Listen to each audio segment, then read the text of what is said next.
오늘은 본문을 중심으로 사순절 설교 그 첫 번째 시간, 내가 져야 하는 십자가 한번 따라하겠습니다. 내가 져야 하는 십자가.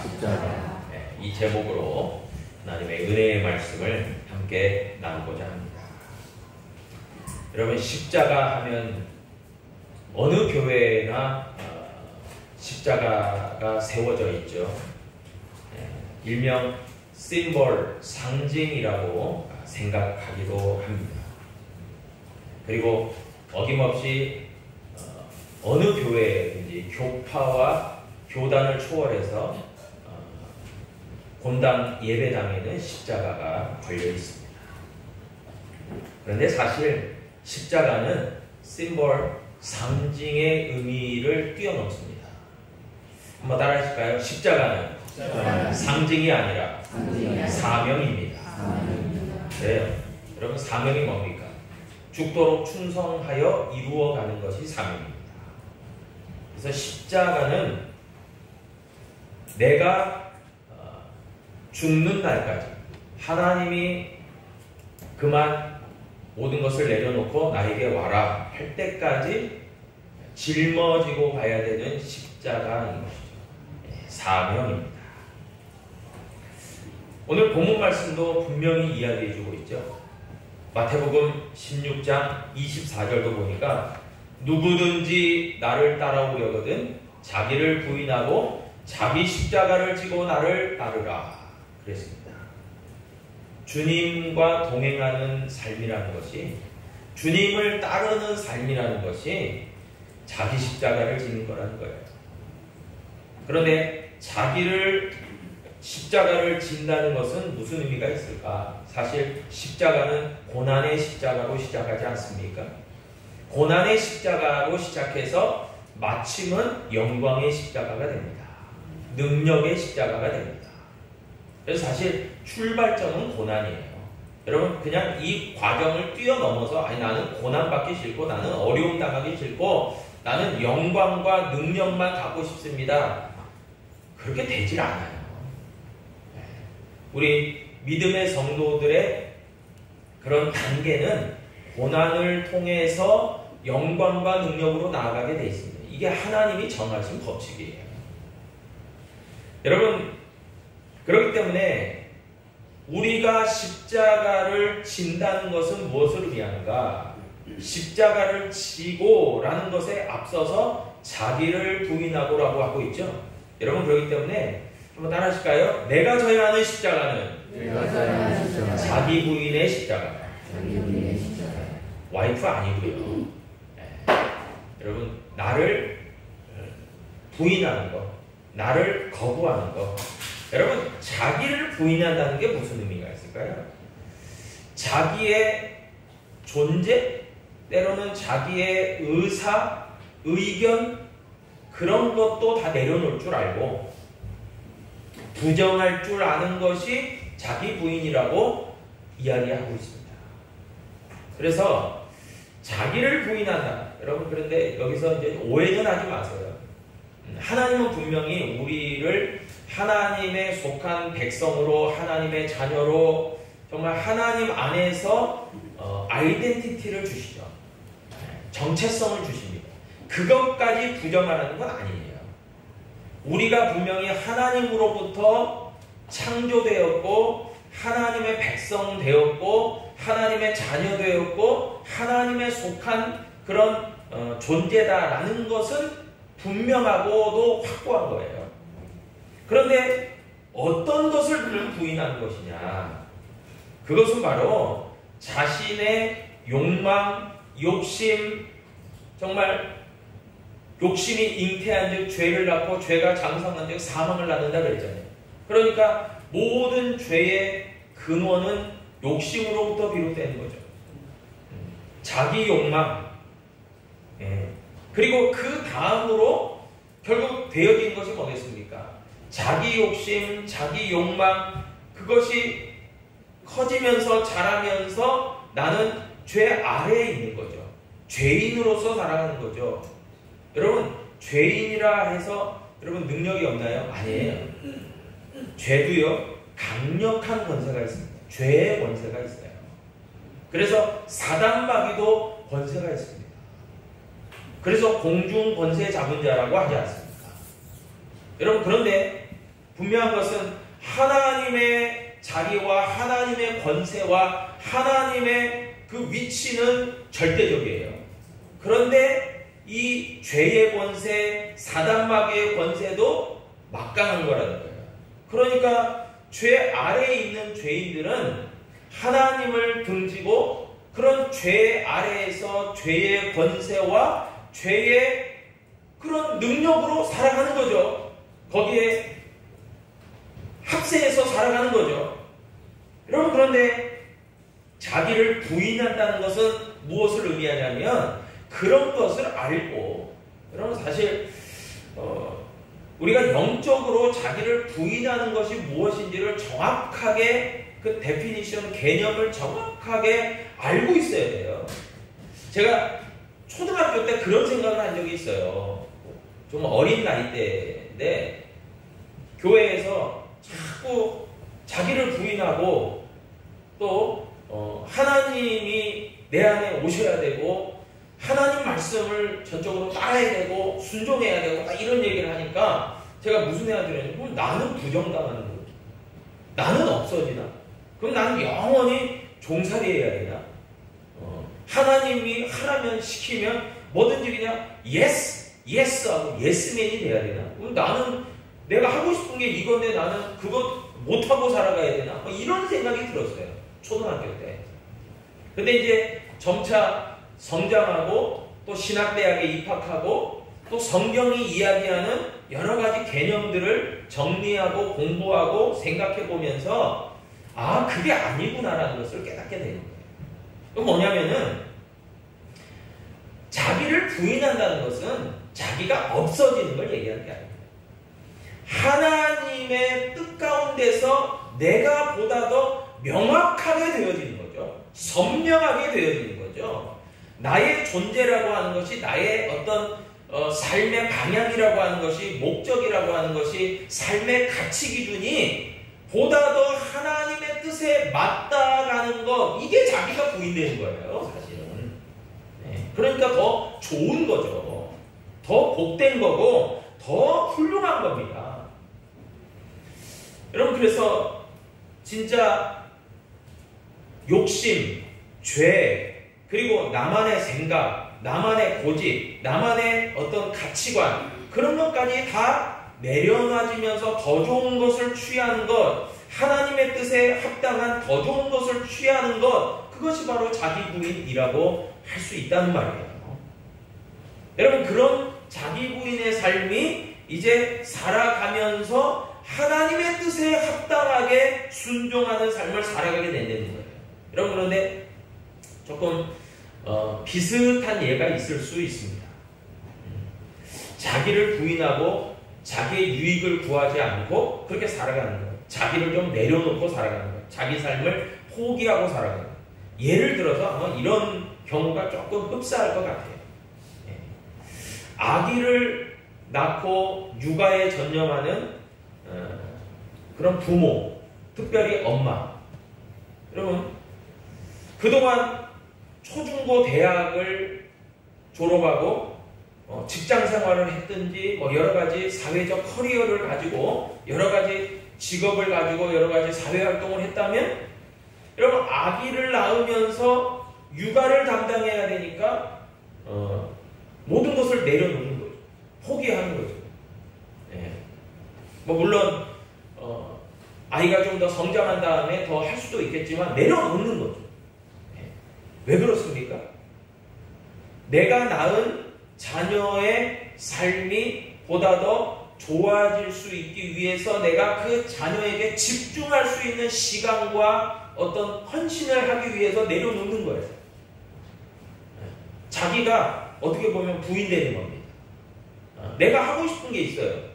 내가 원하는 게 있어요. 내가 갖고 싶은 것도 있고 하고 싶은 일도 있고 또 그렇게 행하고자 하는 것들이 있어요. 그런데 그것을 다 하려면은 소위 딩크로밖에는 살아갈 수 없어요.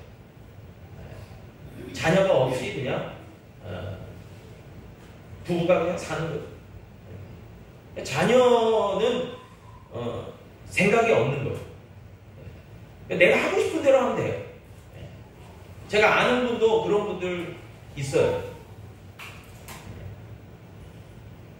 자녀가 없는데 개 몇 마리 키워요.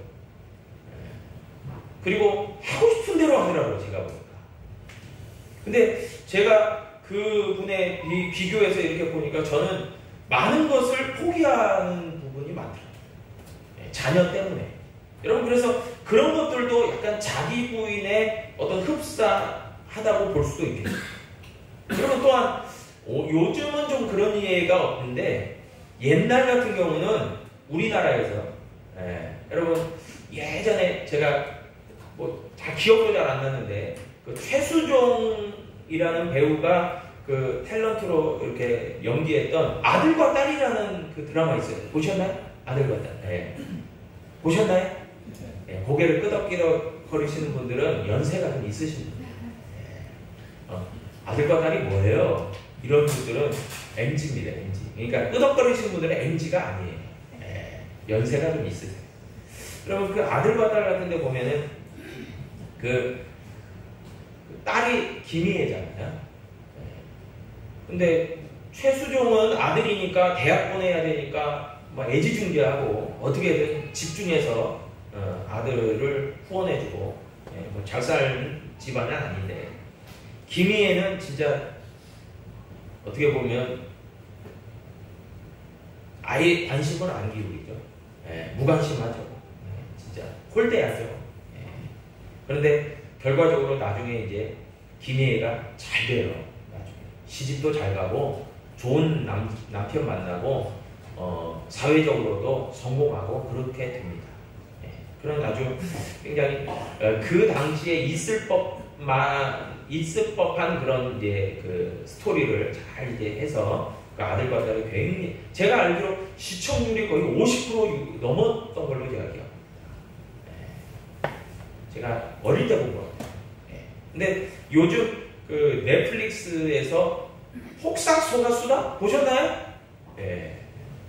안 보셨나요? 보셨는데도 고개를 끄덕거리지 않으시네요. 사순절 기간인데 드라마만 본다고 목사님 혼날까봐. 여러분, 근데 폭삭소가수다 보세요. 저도 1, 2편밖에 못 봤는데 분당 우리 교회 이창수 목사님이 추천하시더라고요. 그 분당 우리 교회 성도들한테 폭삭소가수다 꼭 보시라고. 사순절 그런 거 필요 없다. 꼭 보시라고. 그러니까 넷플릭스에서 절찬 상영 중에 있습니다. 제가 넷플릭스를 홍보하는 거 아니고요.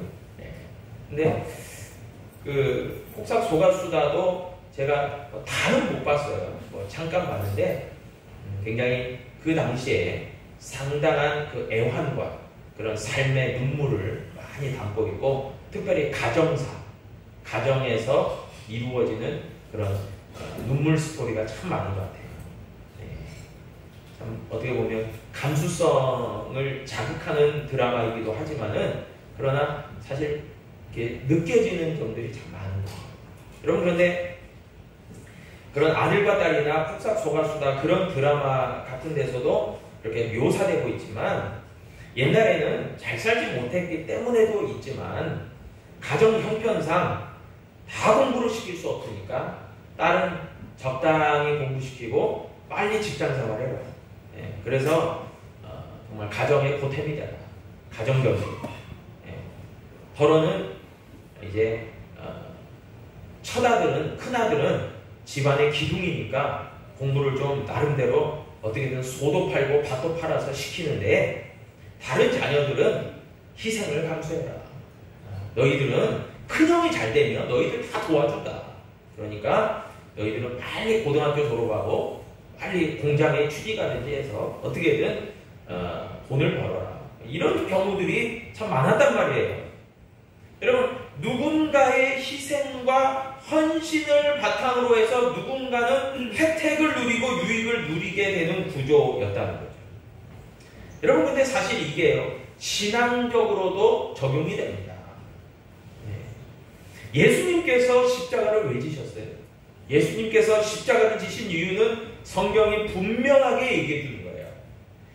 죄인된 우리를 먼저 사랑하셔서 우리를 구원하시기 위해서, 우리를 구원하시려면 우리의 죄값을 치르셔야 되거든요. 그걸 바로 이제 대가지불, 속죄 그렇게 얘기하는 거예요.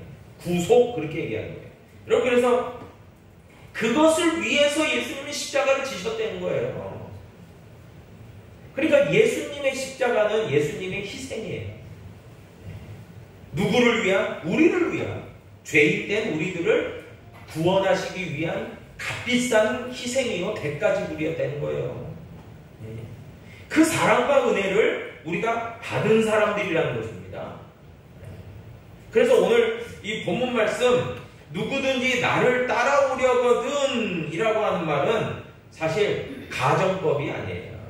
너희들 나를 따라오려면 그렇게 시작하고 있지만 사실 가정법이라기보다는 누구든지 나를 따라와라 해요. 사실 명령형이에요. 사실 따지고 보면 너희들은 누구든지 나를 따라와야 돼 그 말이에요. 나를 따라와야 되는데 그렇게 따라오려면 너희들이 해야 될 게 있어. 그것은 뭐냐면 자기를 부인하고 자기 십자가를 지는 길이야 라고 얘기해주고 있는 거예요.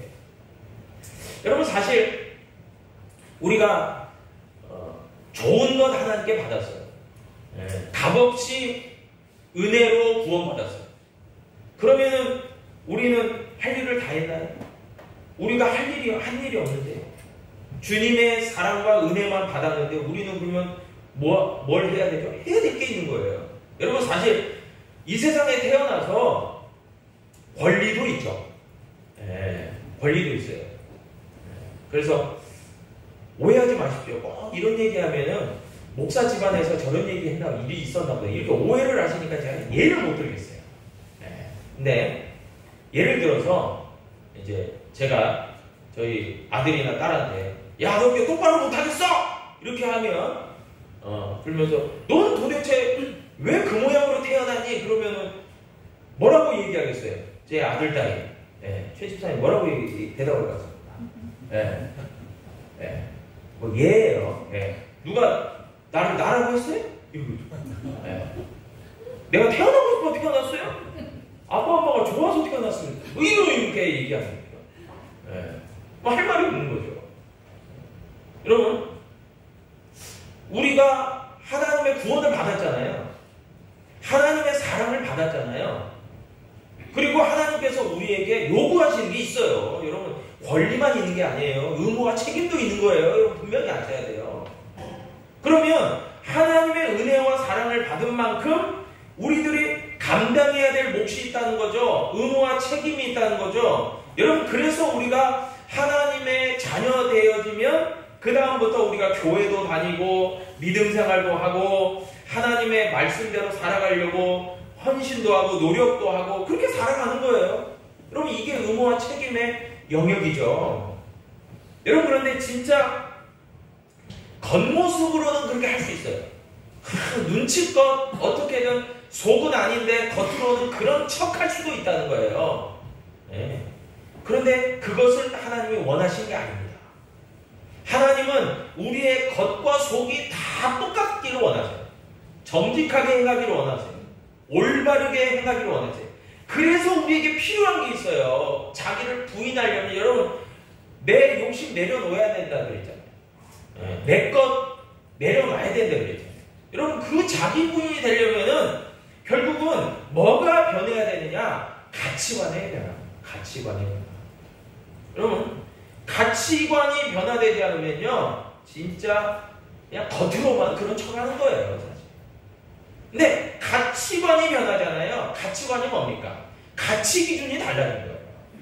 가치관이 변하니까 예를 들어서 이전에 예수 믿기 이전에 좋아 보이던 거, 좋던 거, 내가 행하던 거 예수 믿은 후에 버릴 수 있는 거예요.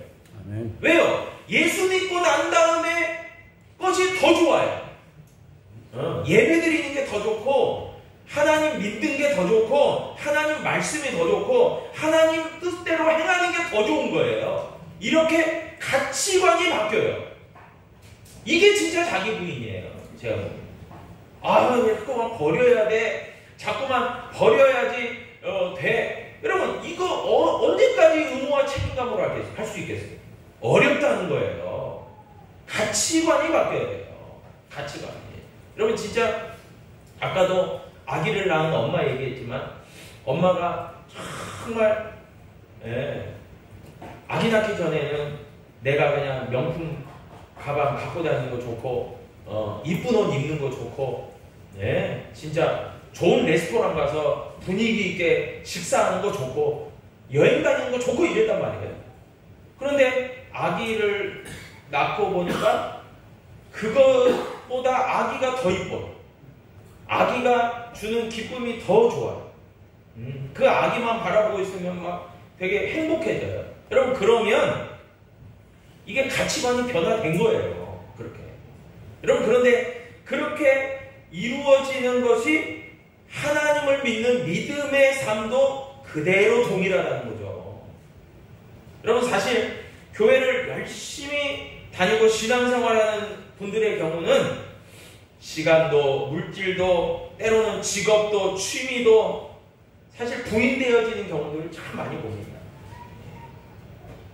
지난달 예수 믿기 전에는 그냥 여행 다니고 뭐 이렇게 내가 좋아하는 일 하고 주님과는 별로 상관이 없는 일을 하면서 지내도 너무 행복하고 너무 즐겁고 그냥 평생 이렇게 해도 좋겠다 이런 생각하는 거죠.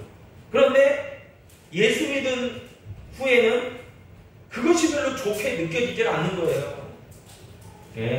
하나님과 연관된 일이 즐거워요. 행복해요. 거기에서 가치를 발견해요. 거기서 의미를 발견해요. 거기서 내가 살아있다는 것을 느껴요. 여러분 또한 이런 시간 이 선용만이 아니라 물질도 그래요. 이전에는 돈을 사용하는 사용처 그냥 이 체크카드나 신용카드에 그 찍혀있는 것들 보면은 내가 좋아하는 위주. 내가 좋아하는 것에 다 돈을 썼어요. 주님과 별로 상관이 없어요. 그런데 예수 믿은 후에 보니까 돈의 사용처를 보니까 많이 바뀌어 있어요. 먼저 그의 나라와 그의 의를 구하라고 해서 하나님의 것도 구별하여 드릴 줄도 알고 또 정말 좋은 일에도 사용하고 또 규모 있게 사용하고 다른 이웃을 위해도 또 사용하고 여러 가지들이 바뀌어 있더라는 거예요. 여러분 그래서 대표적으로 시간과 물질의 경우에 있어서 우리 그리스도인들이 자기 부인이 되느냐 안 되느냐 그것을 놓고 보면 내가 지금 예수님이 기대하시는 십자가를 지고 걸어가고 있느냐 안 걸어가고 있느냐가 결정돼요. 그래서 시간도 아까도 얘기했듯이 시간 사용이 내 중심이냐 그럼 아직도 자기 부인과 자기 십자가가 없는 거예요. 그런데 시간이 정말 하나님이 기뻐하시는데 시간을 활용하느냐 그러면 그 사람은 하나님께 정말 하나님이 기대하시는 삶을 살아가고 자기 십자가를 지고 가는 거예요. 물질도 마찬가지죠. 하나님이 기뻐하시는데 선용하는 사람이면 그 사람은 자기를 부인하고 자기 십자가를 지고 살아가고 있다라고 이야기할 수 있어요. 그런데 여전히 교회 다닌다고 하면서 크리스찬이라고 하면서도 시간과 물질과 여러 가지 부분에서 아직도 내가 중심이에요. 하나님과 별로 상관이 하나님은 별로 내 삶에서 상관이 없어요. 그러면 자기 부인의 삶이 아니라는 거예요. 말로는 나는 자기를 부인해서 나는 십자가를 지고 살아가 나는 하나님의 은혜를 받았어. 여러분 하나님의 은혜를 여러분 너무 값싼 싸구려로 만들지 마세요. 하나님의 십자가는 예수 그리스도의 십자가는 그렇게 싼 게 아니에요. 값어치가 그렇게 싼 게 아니에요. 싸구려가 아니에요. 엄청나게 비싼 거예요. 근데 그 비싼 대가를 내 삶을 통해서 내가 증명해 가야 돼요. 그것이 자기 십자가예요. 여러분 마태복음 19장에 보니까 한 부자 청년이 예수님께 찾아왔어요. 예수님과 대화하면서 나름대로 굉장한 교훈을 얻어가려고 노력했지만 마지막에 예수님은 그 청년의 마음을 빼뚫어 보시고 나를 따라오려거든 너의 것을 다 팔아서 가난한 이들에게 주고 나를 쫓아와라. 결국 뭐겠어요? 시험하신 거예요. 예수님이 이 사람이 진짜 원하는 게 뭐냐? 나에게 그냥 얄팍한 어떤 성경 지식, 영적 교훈을 얻으려고 하느냐, 진짜 나를 원하는 삶이냐, 그걸 물어본 거죠. 그런데 이 사람이 결국 내린 선택과 결정은 뭐예요? 그가 재산이 많음으로 근심하며 그냥 주님의 곁을 떠나갔다, 그렇게 얘기해요. 결국 뭐겠어요? 가치관이 주님께 있지 않아요. 하나님의 가치관이 없어요. 그러니까 자기는 그렇게 못하겠다, 그렇게 하면서 거절하고 주님을 떠났어요. 여러분, 이게 자기 부인과 자기 십자가가 없는 삶을 분명하게 이야기해주고 있는 것입니다. 여러분, 자기 부인이 이루어지려면 그렇기 때문에 우선적으로요, 절대적으로 주님을 향한, 하나님을 향한 절대적 믿음과 신뢰가 필요해요. 여러분, 불교에서 무소유 많이 얘기합니다. 무소유.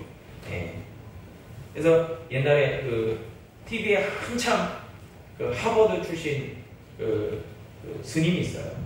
그분 나와가지고 한참 뭐 굉장히 예능 프로 굉장히 많이 나오다가 그분이 이제 TV에서 아주 고급 빌라에서 아주 굉장히 좋은 환경에서 이렇게 살아가는 모습이 막 방영되면서 굉장히 비난을 받으면서 그분이 이제 TV에 안 나오더라고요. 여러분, 불교에서는 무소유를 굉장히 강조합니다. 그런데 불교에서의 무소유의 개념을 어떻게 정의하냐면은 아무것도 가지지 않는 것을 말하진 않아요. 불교의 무소유가. 뭘 얘기하냐면 불필요한 것을 갖지 않는 것이 무소유의 개념입니다. 불교에서. 그렇기 때문에 불교가 얘기하는 무소유는요, 물질을 가질 수는 있지만 물질의 마음을 빼앗기지는 말아야 된다를 가르치고요. 욕심을 내려놓을 때 비로소 단순하고 자유로운 삶을 영위할 수 있다라고 가르치는 거예요. 불교의 무소유가요. 여러분, 그런데 기독교가 이야기하는 자기 부인은 뭡니까? 자기 부인은 뭐예요? 그것은요, 자기 자신과 자신이 소유한 것들이 하나님의 뜻에 초점을 맞추어서 살아가는 것을 얘기하는 게 자기 부인이에요. 그러니까 하나님의 뜻이 가장 중요해요. 여러분, 그렇기 때문에 기독교는 나와 내 자신과 내 소유의 모든 통제권이 하나님께 있음을 고백하는 거예요. 그게 자기 부인이에요. 아무것도 가지지 마라. 너는 가난하게 살아라. 이게 아니에요. 여러분, 착각하지 마세요. 성경에서 어디 가난하게 사는 것이 하나님의 복이다. 어디 가져와 보세요. 제가 100만 원 드릴게요. 안 나와요. 가난하게 사는 게 무슨 하나님의 뜻이라고 어디 나옵니까? 그게.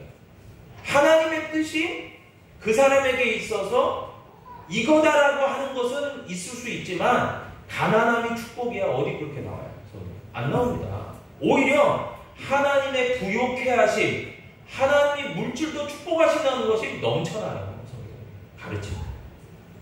여러분, 그렇기 때문에 기독교는요, 나와 나의 소유와 나의 것이 모든 통제권, 그러니까 그것을 사용할 수 있는 모든 권한은 하나님께 있음을 고백하는 것이 믿음의 고백이에요.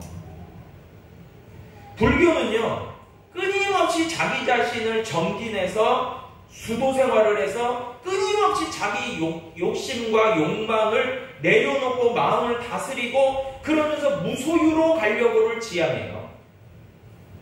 그런데 문제가 있어요. 그 결과 성철이라는 스님이 고백했듯이 나는 평생을 누더기 옷만 입고 소식만 하고 나는 내 것을 가지지 않았다라고 얘기하는데 마지막에 뭐라고 고백합니까? 그런 생각. 그러니까 결국 뭐겠어요? 무소유하려고 하는 생각을 나는 평생 떨쳐버릴 수 없었다. 그렇게 고백합니다. 결국 뭐겠어요? 결과적으로 자기 자신이 통제권의 그 소유권자라는 것을 부인할 수 없었다는 거예요. 이게 굉장한 차이가 있어요. 여러분, 우리가 자기를 부인하는 순간부터요, 우리는 우리의 인생은 하나님께 맡겨져 있다. 그렇기 때문에 하나님의 인도하심과 보호하심과 하나님의 도우심과 하나님의 공급하심과 능력으로 나는 살아갈 수 있다를 선포하는 거예요. 아멘. 그게 자기 부인이에요. 여러분, 그래서 자기 부인의 개념을 굉장히 잘 아셔야 돼요. 그래서 하나님께 나는 온전히 나와 나의 모든 것을 맡깁니다. 가장 신뢰할 수 있는 하나님께 맡깁니다. 그러면 하나님께서 나를 또 나의 모든 것을 사용하셔서 정말 하나님의 뜻을 이루어 주시옵소서, 이 신앙 고백이라는 거예요. 뭐 다 그냥 없어지고 뭐 내려놓고 나는 아무것도 못하고 이런 게 아니에요. 그러면 자꾸 이 기독교적 이 개념하고 불교적 개념을 자꾸 혼동하지 마세요. 굉장히 명확하게 아셔야 돼요. 여러분, 그래서 진짜 하나님을 전적으로 신뢰하기 시작하면서부터 자기 부인이 결국은 시작이 돼요. 하나님을 인정하니까, 하나님을 신뢰하니까 맡길 수 있는 거예요. 내 생각, 내 의지, 내 감정, 내 어떤 인생의 방향, 내 목적, 내 가치관까지 하나님께 신뢰함으로 맡겨드릴 수 있는 거예요. 여러분, 25절에 보니까요, 누구든지 제 목숨을 구원하고자 하면 잃을 것이요, 누구든지 나를 위하여 제 목숨을 잃으면 찾으리라. 이순신 장군이 죽으려고 하면 살 것이고 살려면 하면 죽을 것이고, 약간 비슷한 것 같은데 그러지 않아요. 여러분, 이게 뭘 얘기합니까? 여전히 자기 주관을 놓지 않아요. 자기 목숨이라고 하는 것은 결국 자기 주관이거든요.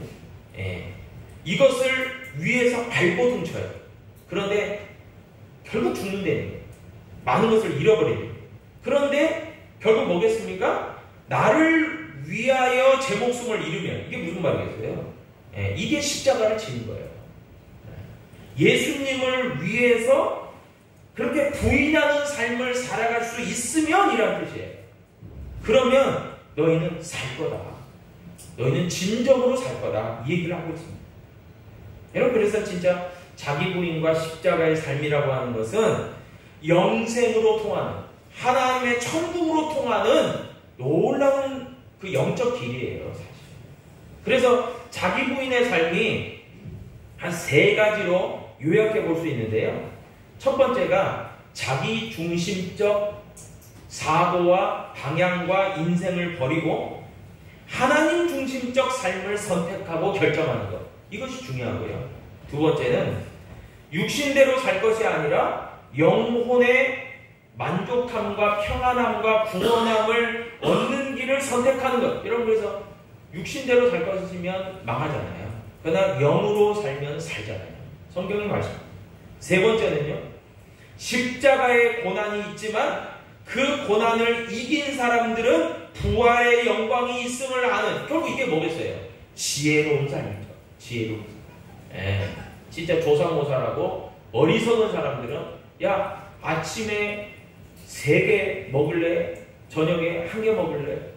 아니면 아침에 정말 하나밖에 못 먹지만 저녁에 4개 먹을래? 이러면 어리석은 사람, 당장 뭔가 얻는 게 좋으니까 나 3개 먹을래? 저녁에 안 먹어도 좋고 하나 줘도 좋아. 이렇게 선택하세요. 이게 어리석은 사람. 그러니까 당장에 뭔가를 보여지고 내가 좋아 보이는 것을 탁 취하는 거죠. 근데 진짜 하나님의 지혜는 뭡니까? 고난을 견디는 거죠. 근데 이 고난이 그냥 고난이 아니에요. 십자가의 고난이라고 했어요. 이게 뭐예요? 주님을 따르기 위한 고난이에요. 그리고 자기 부인과 자기 십자가라는 거죠. 그것에 대한 고난의 대가 지불을 한 사람들은 놀라운 영광이 기다리고 있다. 이 지혜의 삶 아니에요. 그러니까 지혜를 선택하는 삶을 살아가라는 거죠. 그리스도인들에게 말이에요. 여러분, 그렇기 때문에 참 예수님의 십자가를 묵상하면서 저와 여러분들이 어떤 삶을 우리가 지향하고 살아가야 될까를 생각해보면 결국 자기 부인과 자기 십자가다라는 결론으로 우리가 다다릅니다. 분명히 이런 것들을 잘 기억하고 하나님 중심적인 그런 귀한 영적 삶을 지향해 나가는 우리 성도님들 될 수 있기를 주님의 이름으로 축복합니다. 기도하겠습니다. 아버지